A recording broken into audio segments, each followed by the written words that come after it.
Hello, hello, hello, and welcome to the RIA Tech Talk podcast brought to you by RIA Workspace. David Kakish and myself, Todd DeRoca, are here, and together we're on a mission to simplify the complex world of technology for RIAs just like yours. Now, in the podcast, we'll be your tech guides breaking down those often confusing tech topics into plain old and practical English terms. So we hope you join us every single episode as we dive into the latest tech trends, share our expert insights, and help you navigate the ever-changing world of RIA technology. David, hello. How are you, sir? Fantastic. I am doing fantastic. Todd, how Nice. are you, sir? I'm great. I'm great. If you're listening to this, we're celebrating the 4th of July about last week, but no, it's been good. Got some good, time with family and all that stuff. And so, yeah, it's great to be back. And so today we're talking about hybrid work and RIAs and choosing that best endpoint protection solutions. So, David, why, should the RIAs care, but also, even the management, business side of the Sure. house care about this stuff? Yeah. Yeah, absolutely. So again, we tend to focus our discussion. Thank you, by the way, Todd. I want to welcome you. I want to welcome the Yeah. listener. The really big challenge for RIAs, especially now, is you've got remote work, whether you like it or not. So Hmm. some RIAs are 100% remote. Some RIAs, it's a hybrid. 2 or 3 days working from home, and then 2 or 3 days in the office. And then some RIAs are still very old school, like, hey, we want to do it all in the office. And so, there's that entire range.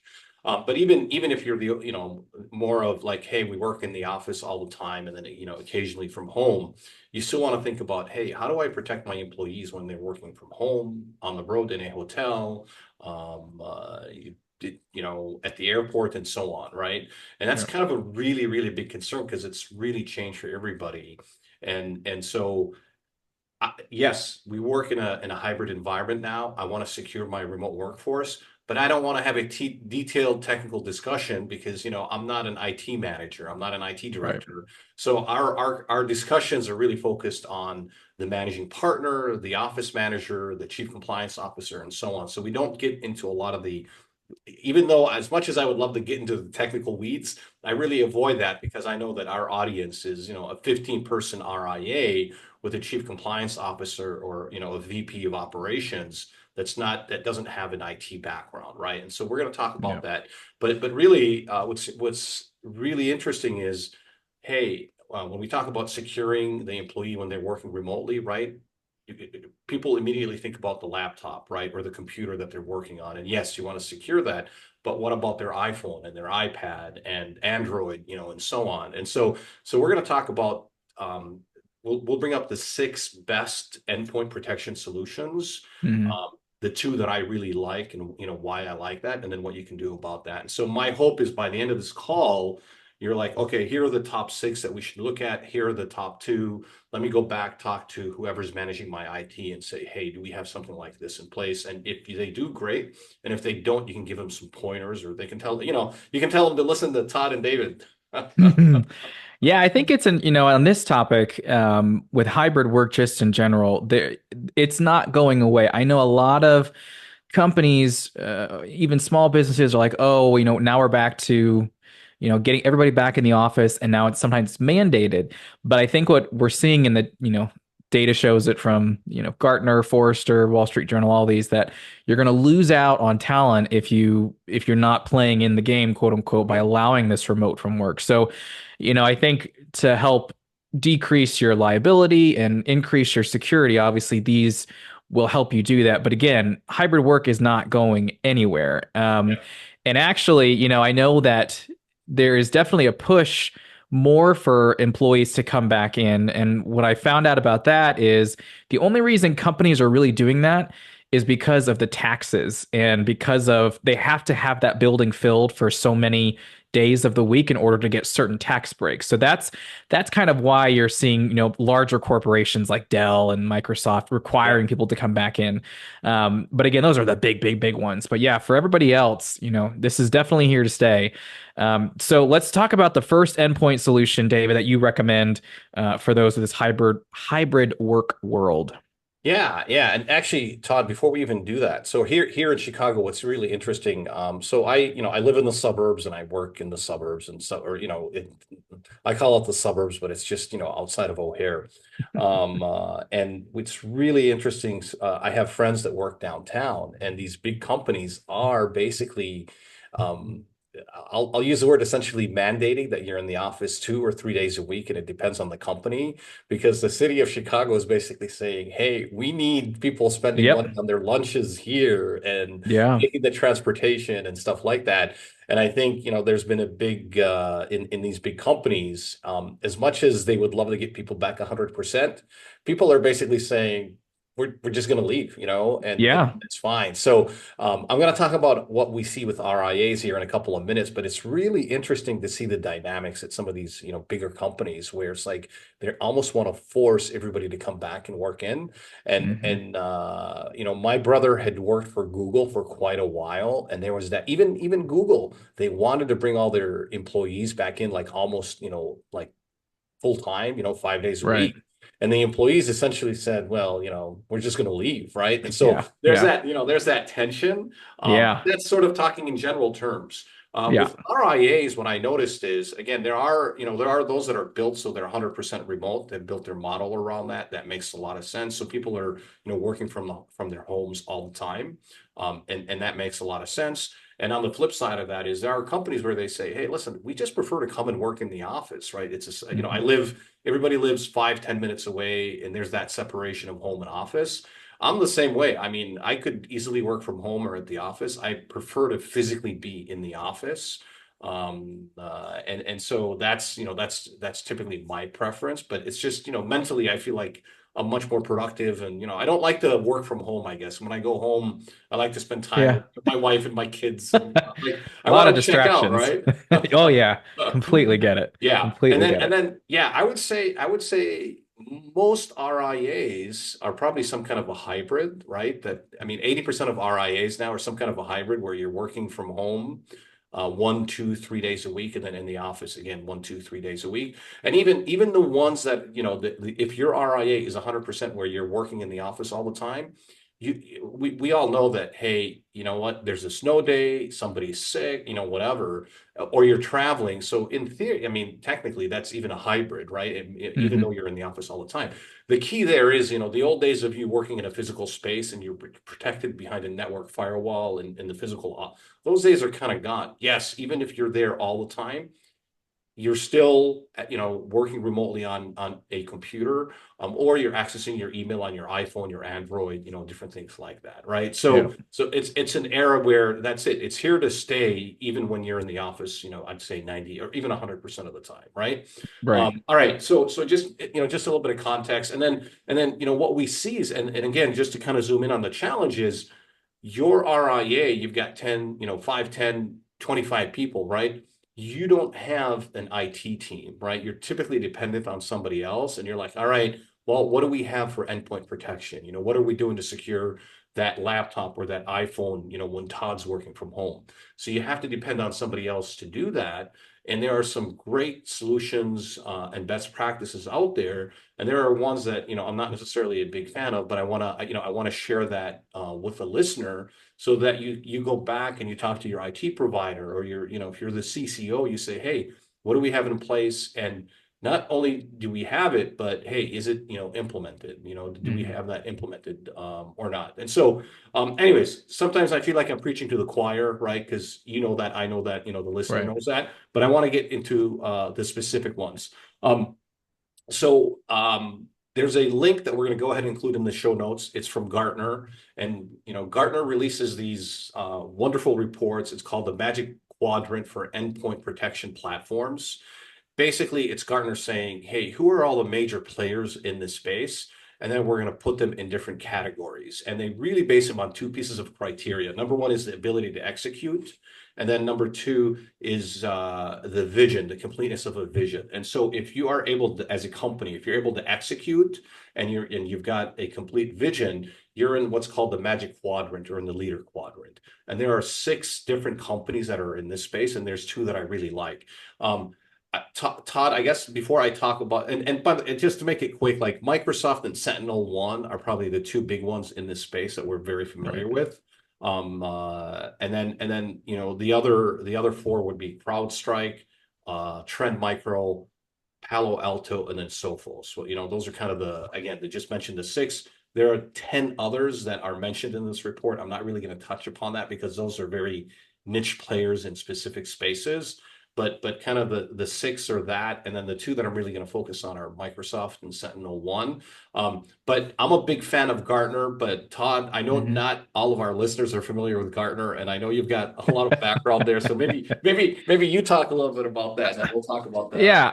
two. Look, from a marketer standpoint in a small business, if you are in that magic quadrant up at the top right of that square, that's where you want to be. So people and companies will tout that as, Gartner, you said we're in the top quadrant. And so that's all it really is. It's kind of like, the blue ribbon of your space. And so, yeah, I mean, when I worked with tech professionals and business owners, when we looked at different IT tools or like this security software, we would always look at the quadrant. Now, I think what's important is it's not a black and white thing here. It's not, well, it's in that quadrant, so we have to go with it. And it depends on the size of your company, how many people are in that company, what kind of protection you want, and how much you want to spend ultimately. So I think as David goes through these things, keep that in mind that yes, we're going to focus on those top six that are in there, or excuse me, the top big companies in that top quadrant. But always just keep in mind, see what the other ones are, just to make sure if they fit your bill for where you're at today.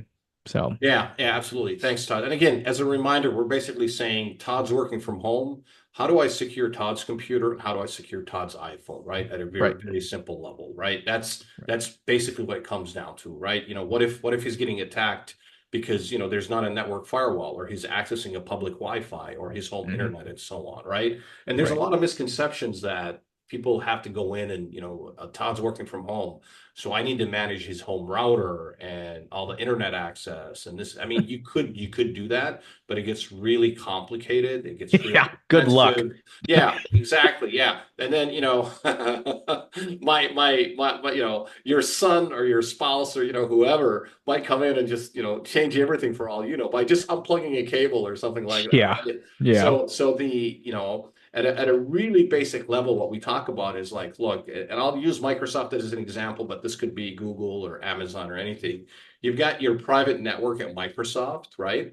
And then you've got the endpoints, right? And that endpoint or that computer, you could be working in the office or you could be working at home, right? So for us, it's like, all right, we want to make sure we're securing your Microsoft tenant or your Microsoft private network for your RIA. We want to make sure we're securing your office. And then we want to make sure we're securing that endpoint, that computer, that laptop, that iPhone when you're working from home, when you're, traveling. And that what's really nice about that is you no longer need to manage home networks and all that fun stuff, right? Because for a while, you got to go back a number of years. You kind of had to do some other things, right? And the technology Right. has really evolved. And I think another way for you to think about endpoint protection, and this is the analogy that I typically use, is Todd has, I don't know, whether it's a MacBook. Actually, you're a I MacBook, am. right? Yeah. Okay. All Yep. right. Big Yeah. Mac guy. I have a Mac. Todd's got a MacBook. I have a ThinkPad, right? There's a security wrap around that MacBook, or there's a security wrap around that laptop, so that when again in the office or out of the office, that it's completely secure and is preventing any attacks from happening. And then you're encrypting the entire communication from endpoint to the Microsoft data center, right? And again, I Right. apologize if I'm getting a little bit too technical. I don't want to get too much in the weeds, but just enough to kind of paint the picture for you as a listener so you can wrap your head around that. So you've got, so there's four that are good, that are really good, but then there are two that are really great. So Sophos, Palo Alto, Trend Micro, CrowdStrike, those are really good. And those, if you recognize the names, they tend to be like antivirus companies that have sort of evolved into, okay, we're going to provide antivirus, we're going to provide anti-spyware, and now you know what? We're going to go ahead and we're going to provide endpoint protection on this computer. The two that I'm a big fan of, and the two that are, really big players in the financial services space, not just RIAs, but in financial services space, Sentinel One is a really big one, and then Microsoft's a really big one. And I want to go on the record and say nobody's paying us to talk about. We're not getting Todd, you, me. We're not getting I paid from Microsoft and Sentinel One, No, we right? get Okay. nothing from this, folks. So don't think we're rolling in the dough from these big companies. We are Exactly. vendor agnostic. Exactly. Thank you. And I am a big fan of the Microsoft solution because I feel like there are some other things that Microsoft does on top of this that complement each other really well. So Microsoft has something called Defender for Endpoint, which is fantastic, and that solves this problem. But they also have Defender for Identity, and then they also have Defender for Office. And what I love about the Microsoft solution is it combines many other things, and you're using their AI to quickly detect something, prevent that from happening, and stop that attack. And so, for example, with a Microsoft solution, it kind of goes above and beyond. It says, hang on, it's not just an endpoint protection. It's saying, Todd, you logged in Austin and in Mhm. Chicago within 2 minutes. Something seems off. I'm going to force a multi-factor authentication or maybe even a lockout, right? And it Right. does that. And so the Defender for Endpoint is sort of looking at that computer and the logs and stuff like that. But the Defender for Identity is looking at your identity and logins and other things. So it complements each other really well. So the big plus for Microsoft is, yes, you've got this endpoint protection, which is fantastic. But then there are other pieces that complement that, and they do that really, really, really well. And actually, Sentinel One does the same thing, and that's kind of why I like these two big solutions. Kind of, it This sounds is kind of like a fraud protection for credit cards almost. Like the credit card companies can know your pattern of how you're Yeah, spending and where you're going. And it sounds like Microsoft Identity is doing the same thing of like it kind of knows your patterns and it's seeing where you're at. And so if it sees something, erroneous, it'll flag it right away. So that is a great analogy, Todd, and I never use that analogy. I'm actually going to start using that. Thank you. That's exactly yeah, right. The yeah, only problem with that is, when you're traveling, and I don't know, I forget where I was. I think I was traveling internationally or something, right? And it yeah. wasn't part of my normal pattern, right? So you get Oh yeah. like, oh yeah, You get a credit card call. is declined. You're like, oh, son of a gun, Yeah, yeah. but I'd rather that than not, right? Yeah. And usually when I travel, like I have cash, and then you're able Yeah. to talk to the bank. But funny enough, I started communicating with the bank now that, hey, I'm going to be traveling, because I would rather Yeah. that happen than the other way around. Like, oh yeah, somebody's traveling in Yeah. Italy on your credit card. Yeah, for sure. For sure. But yeah, that's actually a great way to think about that, where the credit card companies have become so good at sort of understanding the patterns and saying, hey, again, I forget, I was traveling and somebody got a hold of my credit card, and I don't know what it was, but they were buying Dunkin' Donuts coffee and alcohol, right? Dunkin' Donuts coffee and alcohol. And so Oh, those poor yeah, yeah. people. It's been a rough day or something. Getting Yeah, some so my Dunkin' bank Donuts and quickly detected alcohol. that. Exactly, exactly. Let me get drunk and then sober up. Yeah. So my bank Uh, quickly detected that. It was just, anyways, it was kind of interesting. But yeah, that's exactly right. So those are the two really big solutions that I would look at. Again, if you're using Sophos as your antivirus and anti-spyware, it might make a lot of sense and say, hey, I'm already using this. Let's go ahead and upgrade that. So I use endpoint protection, right? Same thing with Trend Micro. And again, I'm a big fan of the four others that I mentioned: CrowdStrike, Trend Micro, Palo Alto, and Sophos. I like those companies a lot. Where those make sense, if you're already using that solution, right? It's just an upgrade, right? You're using that antivirus, upgrade your Trend Micro so that you go ahead and you use, that upgraded version of protecting all of your endpoints. But if you were to ask me for your RIA, I would look at Microsoft number one, and I would look at Sentinel One as number two, and I try to keep it as simple as possible. This is going to lead me into something else, but Todd, it looks like you've got something to say. uh, I think I just want to make sure that the listener and the watcher understands, how, I guess, for lack of a better phrase, fearful should these leaders be about endpoint protection and securing the information for their with their employees. I mean, there are those again, people, 15 people in their company who are like, ah, it's not a big deal. They're all local. We can have the basic stuff. But it is there kind of like a from a 1 to 10, and I guess it probably depends on the size, but like of how again fearful or aware should leaders and business owners be about this type of endpoint security for their company in today's world? Yeah, so you ask a great question. We typically work with RIAs that have, 5+ employees. And it's really interesting because I think when you've got one, two, or three people, you're concerned about that, but the answer is like, we're not big enough for anybody to really be interested in us, right? Hmm. It's kind of interesting. Once they hit 4 or 5 employees, I see a shift in their mindset. And luckily for us, that we work with typically, again, five plus, employees. There's a shift in that mindset. Say, yeah, we got to really get serious about this, right? Hmm. Especially those that are, tend to grow fast. Like they started, their new RIA and they've experienced a lot of success. And I'm like, I don't have a network. Like I've got people that are working all remote, and I'm really concerned about that. So I would say if you're listening to us and you've got 5+ employees, it's probably on your radar. You're like, yeah, I need to be really careful with Hmm. that. And just so you know, that is a big threat. That's how a lot of it's very difficult for somebody to attack you behind your network firewall in your office. It's a lot easier for them to know, hey, Todd's working from home or on the road. I'm going to go ahead and access his device while he's working Hmm. remotely, right? Um, Right. I don't have to get through a company network firewall and stuff like that. So yeah, most of our listeners, look at this. I mean, if you're listening to us, you're looking at this threat and you're taking it seriously. So Got now, it. what as if you're a listener, you know that hey, endpoint protection, great. I'm protecting my computer, I'm protecting my iPhone, but that's just one component of many other things, right? So so I'm going to talk a little bit, and I apologize for these acronyms. Something called EDR, XDR, and MDR.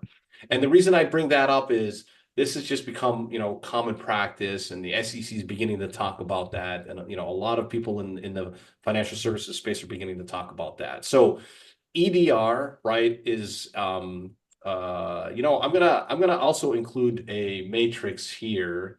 We'll include a matrix here. Let me see if I can. It really does a great job of explaining the difference between what's called EDR, XDR, and MDR. And again, I Right. apologize for the acronyms, but it is coming up a lot, right? So Yeah. editor, let me so EDR stands for Endpoint Detection and Response. So this is really what we've been focusing on.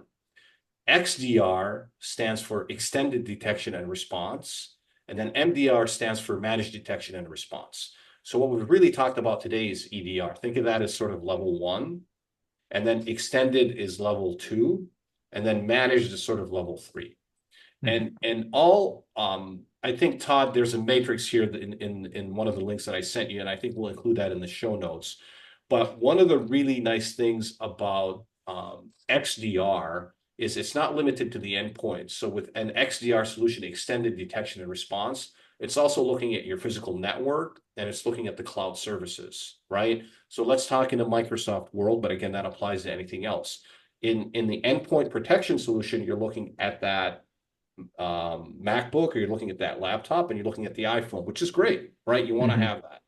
What's nice with the XDR, the extended detection and response, now it's looking at your physical network environment, and it's looking at your private network over at Microsoft, or what's called a Microsoft tenant. So it's actually looking at one, two, and three, and kind of looking at all that, and it's doing that. Now with the MDR, which is the managed detection and response, it's just taking it a step above and beyond and saying, hey, we're not just using AI and automation to protect you.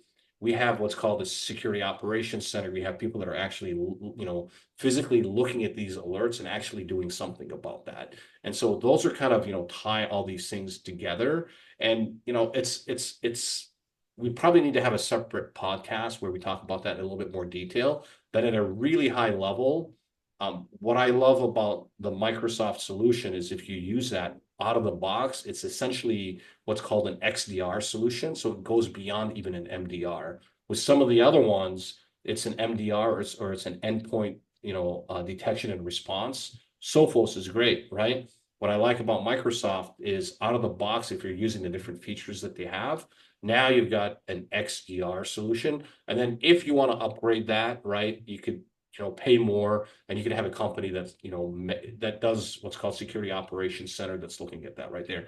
Yeah. Again, I apologize for the acronyms, but I wanted to bring that up because in our space and the SEC, and if you talk to other people, they're beginning to talk about some of these things, and I just wanted to paint the picture for the listener. Got it. Great. Yeah. Uh, and before and the ugh, man, talk about a brain fart right now. One of the things that I always look at is the adoption of how easy is this thing going to be able to implement or to get employees on board. So with an EDR, how much work or what is required of the endpoint user? So again, back to me and my Yeah. iPhone and my iPad. What do I have to do? Is there anything that I have to do that's going to take time? Or is this literally like, hey, you're just going to start working on it and that's all you need to do because things are mostly cloud-based? Yeah, that is a great question. So if you're working with a managed service provider or an IT provider, and most of the RIAs listen to us, you probably are, this is something that they can push out and it doesn't require Todd on his laptop to do anything, right? This is you having a strategic discussion, a strategic conversation with your IT provider and saying, hey, do we have an endpoint protection solution or an extended or I'm sorry, endpoint detection and response, right? EDR. So that's kind of at a base level saying, yes, if you have that, fantastic. If you don't, you want to have that in place. And that could be pushed out to all the computers, all the iPhones, and so on, right? And so you would definitely want to have that. I would say challenge them and say, hey, we want to have what's called an extended detection and response. We want to have an XDR solution because now it's looking at beyond just the endpoints for that computer. It's looking on that computer. It's looking at your physical network in your office, and it's looking at your private network at the data center, right? Mhm. Or your, Microsoft tenant. And so I would, if you're listening to us, like endpoint protection is fantastic. And the Gartner report that we're sharing with you is fantastic. But a step above that, that doesn't really add a lot of complexity, is an XDR, extended detection and response. And that's, again, if you have the right Microsoft subscription, you probably already have it. It just needs to be configured and managed for you, Yeah. and doing it that way. And then where it gets a little bit more complicated is the managed detection and response, because you actually have to pay extra for a Mm. company to, for a human eye to have like a 24/7 security operations center that's looking at that and doing that. I will tell you, we love the XDR solution by Microsoft because you're leveraging a lot of automation and a lot Mhm. of AI from Microsoft. And your credit card analogy is fantastic, right? Like realistically, for me, I can't remember the last time that somebody used my credit card. And I wasn't alerted by my Right. credit card company, right? I mean, I don't ever remember that happening, right? Where I go in, and I don't know what that was. Now, on a side note, on a funny note, my daughter used my wife's credit card to buy some tickets for something, right? Ah! And my wife asked Busted. me, "Do you know what this is?" And I have no idea, And so there was a little bit of miscommunication between my daughter and my wife. My daughter had, I forget, it was like some concert tickets or something like that, but we didn't recognize the platform. So my wife calls the bank and says, yeah. And so anyways, Yeah. but yeah, like I'm trying to think in the last 5 years, I don't think my credit card company once there was a fraud and they did not detect that. And Yeah. that's the way for you to think about endpoint protection, or EDR, endpoint detection and response, or even XDR, extended endpoint protection and response. Yeah. So again, I apologize for the acronyms. We will include a couple of links there, and so I'm a visual guy, so sometimes seeing really helps me. Right. But yeah, so Todd, let me kind of go back to you. Does this kind of make sense, or did I confuse a couple of things? No, Or okay, no, it makes sense. My other question, I know we're on time here, but the user, so me, if you tell me you're going to push something to my phone and you're going to be monitoring me, Big Brother, what is what is the privacy issue? Is there anything that, that a user you're going to pick up on, yeah. whatever you're doing in your private life, what is that privacy? How much information are you collecting from my personal stuff? Or is it really, nil. Yeah, that is a great question. So I'm going to talk about the computers, and then I'll talk Hmm. about iPhones, right? And again, iPhones, Androids, whatever, it doesn't really matter, right? Right. So the computers, generally speaking, right, it's a company computer, where it's a laptop that you take home and you work in the office, or you have, a work computer at home and a work computer at the office. I would say that's 95% of the time. Occasionally people are using like, a personal computer to access company resources or something like that, and that's fine. I don't want to get too much into it, but Yeah. on a computer, that is a company owned asset and we have full visibility, right? Right. So for example, on that company computer, if you are going to, facebook.com, right? Your Hmm. RIA probably knows that you're on facebook.com, or, on a porn website or violence, or, whatever, right? Right. And hopefully you have that blocked in the first place. And so Right. a work computer, there's complete control over that. Now, when it comes to iPhones, most companies, or most companies are saying, okay, you're going to use your personal iPhone and then access company resources, right? Hmm. I would say 5% of RIAs are basically saying, hey, we're just going to give you a work iPhone, or, a work Android smartphone, and we're going to have full control of that, right? That's very rare. I don't know about you, but I don't want to carry two phones. Most people don't want Yeah. to carry two phones. Right. Right. Yeah. So the way that works on a personal iPhone, again, it does Android, whatever. It's the same concept, but iPhone is very popular. So I'll talk about that. Is actually it's a fantastic solution. The way that we do that, right? Hmm. And this is a Microsoft solution, by the way. So, and this is what I would recommend that your IT provider does.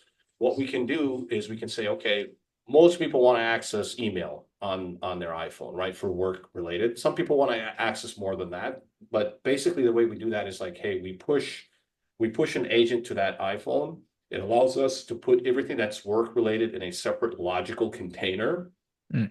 and then everything that's personal is in a separate logical container.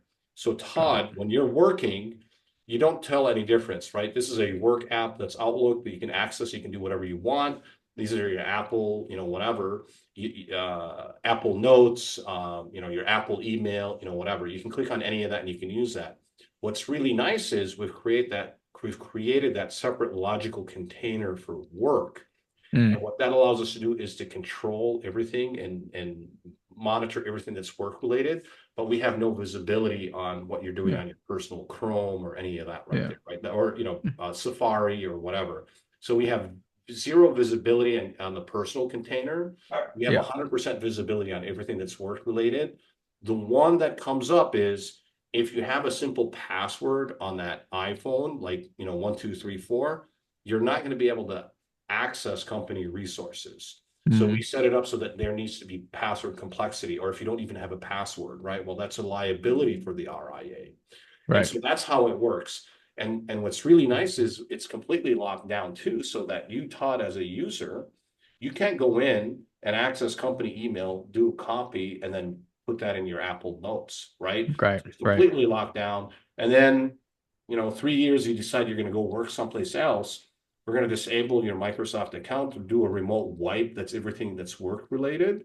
And Right. then anything that is personal stays on that, but everything that's work related, there's just a Yeah. remote wipe on that. So Got it. that's how we Yeah. do that. And that's a really good question. I can't speak for other IT providers, how they do that, but that's how we approach that. That's how we do Yeah. that for our clients, and works really well. Yeah. So it's kind of like two separate rooms, two separate doors. One door is your own bedroom, and I get to lock it. Nobody gets in. The other door is for the living room where everybody's at, and that's where the company can see stuff. So Yeah, yeah, that's yeah. I good. would, I would say, that, yeah, separate logical rooms, right? Right. Room number one is, a work office, right? Room number two is my bedroom. I have no visibility in the bedroom, but Right. into your work office, there's complete visibility, and it's separated logically. So it's not two different logins on the iPhone, or, anything like that. It's just Right. you're logging in, but it's two separate logical containers. So yeah, the two room analogy is actually fantastic. Yep. Got it.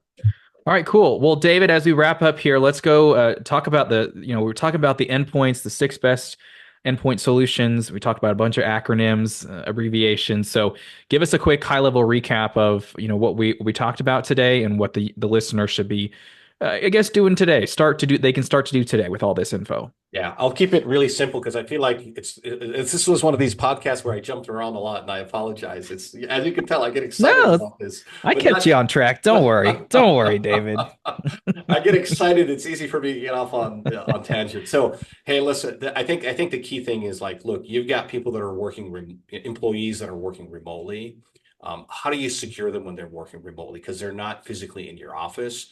The two really great solutions in this space is Microsoft and then Sentinel One. Mm, And so look at those two. If you're using any of the other vendors that we had talked about, that would be an easy upgrade. But look at Microsoft and look at Sentinel One. Those are the two really great ones that are in this space. I use the term endpoint protection a lot. Um, if you talk to people that are in this space, they might use the acronyms of EDR and XDR. All that EDR is um, endpoint detection and response, which Sentinel One and Microsoft do. And then XDR is just extended detection and response, which again, Microsoft and Sentinel One does. And yeah, I would definitely start the conversation and looking at Microsoft Sentinel One for endpoint protection. That, just kind of, I'll leave it at that yeah. because it kind of like we can have more detailed discussions and stuff like that, but both of those provide an EDR and an XDR solution. And that is a great way to go ahead and protect your employees when they're working remotely. And maybe another way of me saying it is if you don't have Sentinel One or Microsoft go as an endpoint protection solution, go back to your IT provider and say, what do we have? Right. Yeah. Yeah. Yeah. Well, great. And David went through a bunch of we talked about the Gartner Magic Quadrant with a lot of different vocabulary that may be new to you, but those are going to be in the show notes underneath in the podcast description and on our video. So make sure you download those. A couple of good blog posts that David and team have also written. So make sure to visit those again. Everything's going to be in the show notes, and you can always go to riaworkspace.com and check out the Learning Center. That's where this podcast, along with our other episodes, will be and the resources there. So again, we covered a lot today, and we want to say thanks for taking the time out of your busy day to listen to us. And so again, this is the RIA Tech Talk podcast. We're always happy to be here, and we're brought to you by RIA Workspace. And so feel free to reach out to us with any questions or topics you'd like us to cover. We will look at those things, and I know we're going to have some special guests on here soon. So stay tuned for all of that. So hopefully you'll like and subscribe to us, and in our next episode we'll cover some more RIA tech insights. So for David and myself, thanks so much everybody for listening, and have a great rest of your day. Thank you.